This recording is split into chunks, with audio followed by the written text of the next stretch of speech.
Queen Victoria, as an icon for women and a memorable monarch, she witnessed great changes in British history. Her unique background of growth and marriage both brings her to a queen who epitomizes splendid stage in the development of UK.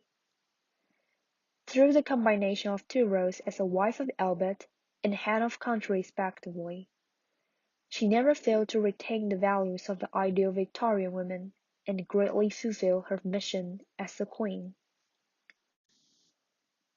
Victoria's childhood mostly dominated by her mother, Duchess of Kent. She believed that her supreme duty was to make her daughter become a Christian queen in the future, and she set a big studying plan for this goal, not just for Victoria and also for herself. She said, "I attend almost every lessons or part, and assist various masters in preparing her lessons." However, this huge studying plan went successfully.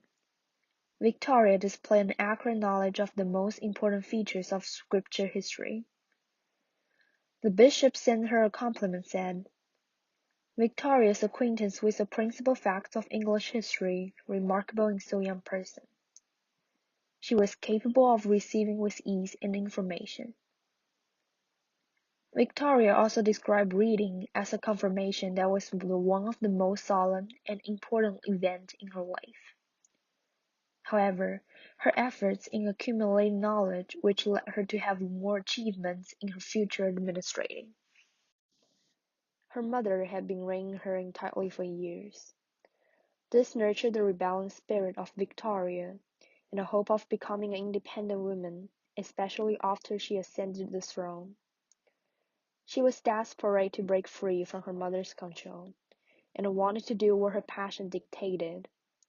Therefore, the first order that she made after her coronation was move out her bed from her mother's bedroom.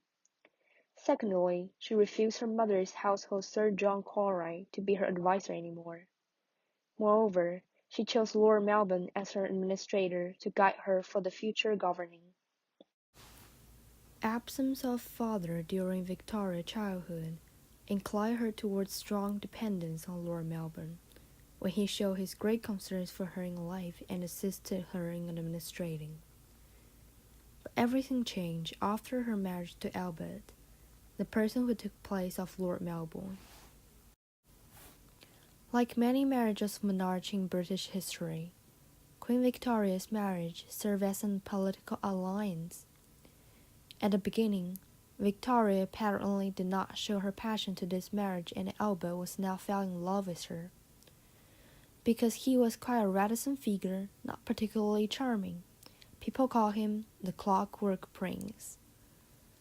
But this characteristic became part of his appeal for Victoria later in their marriage.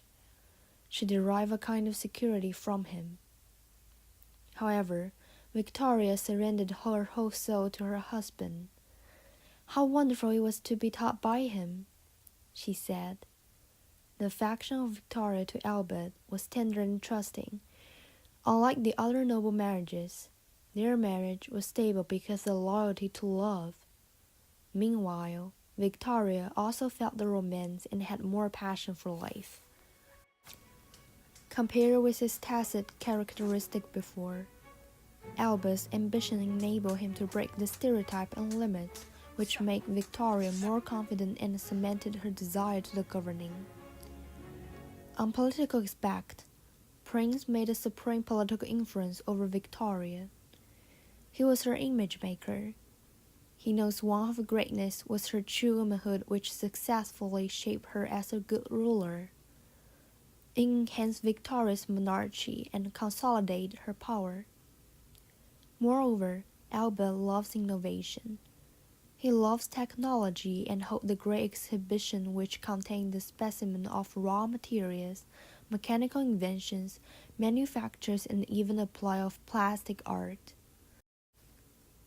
This exhibition was an international monument to the civilization which reflects the peace, progress, and the prosperity. As Albert's self-consciousness grew and his political skill improved, he became Victoria's surprise maker, who constantly impressed Victoria with his flair, creativity, and the courage to take the challenges. His traits became Victoria's inspiration for life and the motivation of administrating. The death of the prince acted as a turning point in the life of Victoria. She told her uncle, "That one is my firm resolve, that his wishes, his plan about everything, his views about everything are to be my law. And now no human power will make me swerve from what he decided and wished." And no matter how fragile she was, she never gave up her role as a queen, but tied herself in a difficult time. Victoria wearing black for her rest of the life after Albert's death. She went into a period of mourning for many years, but her truthfulness, the vividness of her emotions, and her unstrained expressions touched the heart of the public. People felt Victoria's irresistible sincerity and found her very close to them indeed. On January 22, she died, and that's the moment her 64 years reign ended. Her triumph was the culminating prosperity of the nation. Even the journey already ended, but the girl, the aged woman, were the same. Vitality, conscientiousness, pride, and simplicity were heroes to the latest hour.